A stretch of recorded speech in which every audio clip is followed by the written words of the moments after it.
வணக்கம். இன்றைய யோகா பகுதியில் நம்ம பார்க்கக்கூடியது வந்து தலவர் பயிற்சிகளை பார்க்க போகிறோம்.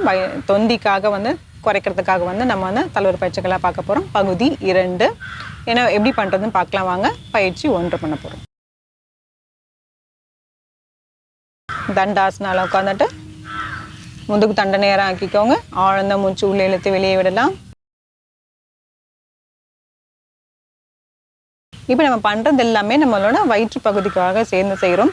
இப்போ இந்த பயிற்சிகள்லாம் பார்த்தீங்கன்னா நம்மளுக்கு கால் பகுதிக்குமே வந்து சேர்ந்து இதாகும். என்ன பார்த்தீங்கன்னா நம்மளோட சில பேருக்கு பார்த்தீங்கன்னா அந்த தொடைகள் வந்து ரொம்பவே வந்து பெருசாக இருக்கும். அவங்க வெயிட் ஜாஸ்தியாக போட்டதுனால தொடை பகுதிகள் வந்து பெருசாக இருக்கும். அதை கம்மி பண்ணுறதுக்கும் சரி, நம்மளோட தொந்தி கம்மி பண்ணுறதுக்கும் சரி இந்த பயிற்சிகள் வந்து உதவியாக இருக்கும். இப்போ நம்ம என்ன பண்ண போகிறோம்னா கையை வந்து பின்னோக்கி வச்சுட்டு அப்படியே வந்து உங்களோட எல்போ வந்து இப்படி கீழே வச்சுக்கோங்க. கால் நீட்டின மாதிரியே இருக்கட்டும். எல்போ வந்து நம்ம இப்படி கீழே வச்சுக்கோங்க. உங்களோட தோள்பட்டை நல்லா இப்படி விரிஞ்சிருக்கணும். மார்பு பகுதி நல்லா இப்படி விரிஞ்சிருக்கணும். தோல் இப்படி சுருக்கிட்டு இருந்தீங்கன்னா உங்களுக்கு இங்கே பின்னோக்கி இந்த இடத்துல வந்து வலிக்க ஆரம்பிச்சிரும். அதனால் வந்து நல்லா இப்படி விரித்து வச்சுக்கோங்க. வச்சுட்டு இப்போது 2 காலுமே வந்து இப்படி மேலே தூக்க போகிறோம். மேலே தூக்கிட்டு காலை வந்து கீழே வைக்க போகிறோம். மறுபடியும் மேலே தூக்கி கீழே வைக்கிறோம். தொடர்ந்து வந்து நம்ம இதை செஞ்சுட்டே வர போகிறோம்.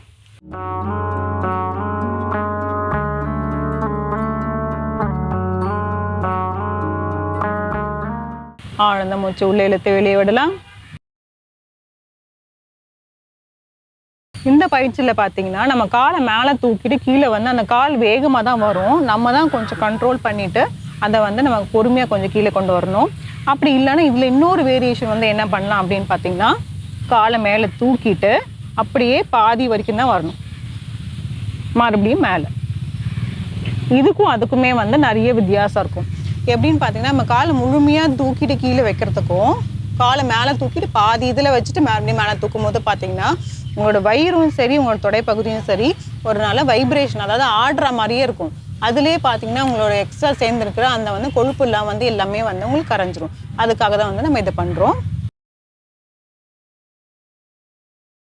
இப்போ அப்படியே பண்ணலாம். இப்போ நான் பாதி அளவு கொண்டு வரேன். மறுபடியும் வந்து மேல் நோக்கி தூக்கிட்டு போகிறேன். இது ஒரு வேரியேஷன். இதில் வந்து நீங்கள் தோல் பட்டையை நல்லா இதாக வச்சுக்கணும், விரித்து வச்சுக்கணும். அதே மாதிரி உங்கள் டோஸை வந்து நல்லா வந்து பாயிண்ட் பண்ணி வச்சுக்கணும். ஆழ்ந்த மூச்சு உள்ளே இழுத்து வெளியே விடலாம். இது பண்ணும்போது பார்த்தீங்கன்னா உங்களுக்கு இந்த மேலே இந்த இடத்துல நடுவில் இருக்க முதுகும் சரி இந்த கழுத்தும் சரி சில பேருக்கு வந்து வலிக்க ஆரம்பிக்கும். கொஞ்சம் வந்து அவங்க ரிலாக்ஸ் பண்ணிவிட்டு இதை அப்படியே பண்ணிங்கன்னா உங்களுக்கு ஈஸியாக இருக்கும். இல்லை ரொம்ப முடியல, எனக்கு ஏற்கனவே வந்து ரொம்ப நெக் பெயின் ஜாஸ்தியாக இருக்குது, பேக் பெயின் ஜாஸ்தியாக இருக்குங்கிற மாதிரி இருந்தால் இந்த பயிற்சி வந்து அவங்க செய்ய வேண்டாம். மற்றவங்க எல்லாருமே வந்து தாராளமாக செய்யலாம். இப்போது பயிற்சி 2 வந்து பார்த்துடலாம். அதே தான் மிதிச்சுட்டு காலை மேல் நோக்கியே வந்து அப்படி நிறுத்த போகிறோம். இதிலே 90 டிகிரி வச்சுட்டு இப்படியே வந்து நீங்கள் இருக்க போகிறோம். இந்த மாதிரி வைக்கும் போது பார்த்தீங்கன்னா உங்கள் வயிறு வந்து நல்லாவே அழுந்தும். 1 2 3 4 5 6 7 8 9 10 தளர்த்திக்கலாம். ஆழ்ந்த மூச்சு உள்ளே இழுத்து வெளியே விடலாம். நம்ம வயிற்றுல ப்ரெஷர் போட போட பார்த்தீங்கன்னா உங்களுக்கு இந்த வயிற்று பகுதிக்கு எல்லாமே வந்து ரொம்பவே வந்து நல்லதாக இருக்கும். இப்போ பயிற்சி 3 வந்து பார்த்துடலாம். அதே மாதிரி தான் இப்போ எல்போ கீழே வைக்க போகிறோம். தோள்பட்டை நல்லா அப்படி விரித்து வச்சிடும். கால்களை வந்து இப்படி மடக்க போகிறோம். மடக்கிட்டு 2 காலுமே எடுத்து வைக்க போகிறோம். ஆனால் கால்கள் வந்து கீழே படாமல் அப்படியே வந்து இப்போ இடது பக்கமும் வலது பக்கமும் தொடர்ந்து வந்து இப்படி செஞ்சுட்டே இருக்க போகிறோம். இப்படி கால் கொண்டு வரும்போது காலை வந்து விரிக்கக்கூடாது. விரிக்காமல் அப்படியே சேர்த்து வச்சுக்கிட்டே வந்து செஞ்சுட்டே வரணும் தொடர்ந்து.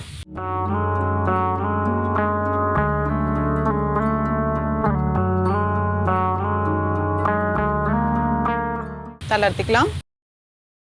ஆழ்ந்த மூச்சு உள்ளே இழுத்து வெளியே விடலாம். இந்த பயிற்சி 3 பண்ணும்போது பார்த்தீங்கன்னா உங்களுக்கு வந்து இந்த சைடில் இருக்கக்கூடிய வந்து எக்ஸ்ட்ரா அந்த கொழுப்பு ஃபேட்ஸ் எல்லாமே வந்து உங்களுக்கு நல்லாவே வந்து கம்மியாகும். கால் கீழே படாமல் செய்யும் போதும் பார்த்தீங்கன்னா உங்களுக்கு நல்லாவே பலன் இருக்கும். நீங்கள் ரெண்டுமே வந்து செஞ்சு பார்க்கலாம். கால் கீழே வச்சுட்டு பண்ணால் எப்படி இருக்குது, கால் கொஞ்சம் மேலே தூக்கி வச்சுட்டு பண்ணால் எப்படி இருக்குன்னு சொல்லிட்டு நீங்கள் பண்ணி பார்த்தாலே வந்து உங்களுக்கு அந்த டிஃப்ரென்ஸ் வந்து நல்லாவே தெரிஞ்சிடும். இந்த பயிற்சிகளாக முயற்சி செஞ்சு பாருங்கள். மீண்டும் அடுத்த பகுதியில் சந்திக்கலாம். வணக்கம்.